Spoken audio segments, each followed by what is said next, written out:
Halo Sobat Spooky, selamat datang di channel MN Files. Sebagian dari sobat pasti tahu dengan drama Korea berjudul Bad and Crazy. Bagi yang belum tahu, drama Bad and Crazy mengisahkan seorang polisi yang mampu mengungkap berbagai kasus kriminal berkat bantuan alter egonya atau pribadi keduanya. Kali ini MN Files akan menyajikan kisah serupa namun tak sama dengan drama tersebut. Seperti apa kisahnya? Mari kita buka filenya berikut ini. Kisah menarik kali ini berasal dari sebuah jurnal medis Inggris di tahun 1997 yang ditulis oleh seorang psikiater bernama Ikekuku Obialo Azuonyi dari Rumah Sakit Alpha yang sempat mendapatkan pasien aneh di tahun 1984. Untuk memudahkan cerita, kita sebut saja si pasien bernama Lisa. Lisa diketahui adalah seorang wanita yang sehat baik dalam fisik maupun mental. Di suatu malam di musim dingin, Lisa tengah duduk di ruang tamu sendirian di samping api unggun dan minum teh sambil membaca majalah. Tiba-tiba ia mendengar suara, "Tolong jangan takut. Aku dan temanku pernah bekerja di sebuah rumah sakit anak di Great Ormond Street dan kami ingin membantumu. Tolong jangan takut." Lisa tidak pernah tahu di mana rumah sakit yang disebutkan oleh suara misterius itu.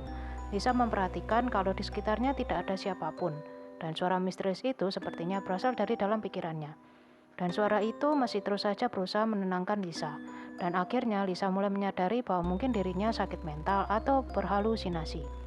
Ia pun bertemu dengan seorang psikiater dan menceritakan kisahnya. Hasil tes kejiwaannya didapati bahwa Lisa sehat dan normal. Namun Lisa kekeh bahwa ia seringkali mendengarkan suara aneh itu. Psikiater menganjurkan untuk Lisa mengkonsumsi obat yang diresepkan dan menjadwalkan beberapa sesi konsultasi. Setelah menjalani perawatan tersebut, Lisa mulai merasakan bahwa suara tersebut tak pernah muncul lagi. Lisa pun gembira dan berterima kasih kepada psikiater karena berhasil menyembuhkannya. Lisa dan suami memutuskan berlibur ke sebuah pantai untuk merayakannya. Namun saat ia tengah menikmati suasana pantai, suara misterius itu datang dan mengatakan, "Segera ke London dan datangi alamat ini." Suara ini terus mengganggunya. Lisa dan suami memutuskan pergi ke alamat yang dimaksud. Saat datang ke alamat yang dituju, keduanya terkejut mengetahui bahwa alamat tersebut adalah gedung rumah sakit spesialis bedah otak. Lalu saat mereka berdua ragu untuk masuk, suara tersebut mengatakan, "Kamu harus segera dioperasi. Kamu memiliki tumor dan berbahaya." Lisa langsung segera masuk ke dalam rumah sakit dan meminta pemeriksaan lebih lanjut. Namun dokter yang melayaninya menolak melakukan pemeriksaan jika alasan yang disampaikan bukan alasan medis yang valid. Meski Lisa sudah berusaha menceritakan apa yang dialaminya. Lisa kemudian menceritakan hal ini pada psikiater. Lalu psikiater yang juga penasaran dengan apa yang dialami Lisa mencoba menjanjikan surat rujukan agar Lisa mendapatkan pemeriksaan lebih lanjut. Setelah mendapatkan surat rujukan dan dilakukan pengecekan MRI di bulan Mei tahun 1984, didapatkan hasil bahwa dalam kepala Lisa memang benar ada tumor. Saat Lisa ditanya dokter bagaimana ia bisa tahu hal ini, Lisa menjawab bahwa suara misterius itu yang memberitahunya. Pemeriksaan lanjutan dilakukan. Hasilnya didapati bahwa fisik Lisa baik-baik saja, namun memang benar adanya bahwa di kepalanya ada tumor. Dokter pun mengajukan pilihan pada Lisa untuk melihat perkembangan tumor atau langsung operasi. Saat di tengah Lisa memikirkan jawaban akan pertanyaan dokter, suara misterius itu mengatakan, "Operasi sekarang."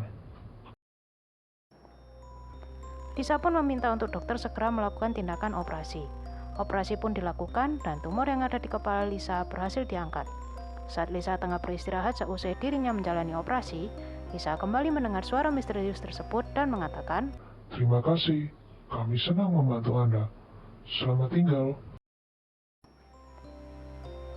Kasus misterius lainnya datang dari jurnal Frontiers in Psychiatry pada tanggal 14 November tahun 2017 yang mencatat tentang seorang pasien yang mengalami kondisi yang serupa dengan kasus Lisa, tepatnya di Bern, Swiss di tahun 2015. Wanita berusia 48 tahun ini diketahui menikam dirinya sendiri beberapa kali di dada usai mendengar suara aneh yang disebutnya suara ilahi yang memerintahkannya untuk melakukan pengorbanan atas nama agama. Tim dokter mencoba merahasiakan identitasnya dan menyebut si wanita tersebut dengan nama Sarah. Akibat tusukan yang dilakukannya itu, ada beberapa luka yang bahkan hingga sedalam 7 cm. Namun tim dokter menduga bahwa suara ilahi tersebut berasal dari tumbuhnya tumor otak yang menyebabkan delusi pada Sarah. Menurut sang psikiater yang bernama Sebastian Walter, yang ia lihat pertama kali saat bertemu Sarah adalah Sarah memiliki sikap sangat merasa diberkati, dan ia mengaku mendengar suara misterius itu setiap menit, bahkan kadang berlangsung hingga berjam-jam. Bagi Sarah, suara misterius ini adalah suara ilahi yang terus-menerus membuat dirinya senang, meski kenyataannya suara tersebut memberinya instruksi yang mematikan. Hasil MRI menunjukkan bahwa Sarah memiliki tumor di tempat yang sangat kritis yang mengganggu jaringan penting dalam memproses suara. Sebagian besar dari kita dapat dengan jelas membedakan mana suara luar dan mana pikiran batin. Namun bagi mereka yang tengah mengalami gangguan kesehatan mental, sangat sulit untuk membedakan keduanya. Langkah pertama dalam memecahkan kasus Sarah yaitu mendalami bagaimana kehidupan masa lalunya untuk mengetahui berapa lama Sarah mengalami kondisi seperti ini. Mengenai soal agama, diketahui Sarah mendalami ilmu agama dari dirinya masih berusia 13 tahun. Lalu, bila mengenai dugaan mengalami skizofrenia, sepertinya tidak, karena diketahui Sarah mampu berelasi dengan sesama secara baik dan normal. Walter, sang psikiater, menduga bahwa tumor yang ada di kepala Sarah sudah ada sejak Sarah masih remaja, yang kemungkinan tumbuh seiring dengan Sarah yang tengah mendalami ilmu agama saat itu. Saat Walter mencoba mempelajari riwayat dan gejala medis Sarah, ditemukan bahwa gejala yang selalu dirasakan Sarah adalah di saat Sarah mendengarkan suara misterius yang diakuinya sebagai suara ilahi, Sarah akan merasa bahwa dirinya menjadi sangat religius. Hasil pemindahan otak Sarah yang kedua menunjukkan bahwa tumor tumbuh secara perlahan atau cenderung stabil. Namun karena lokasinya yang cukup resiko, maka baik pembedahan maupun radiasi tidak dapat dilakukan. Kasus serupa dengan Sarah juga pernah dialami oleh seorang wanita asal Spanyol berusia 60 tahun.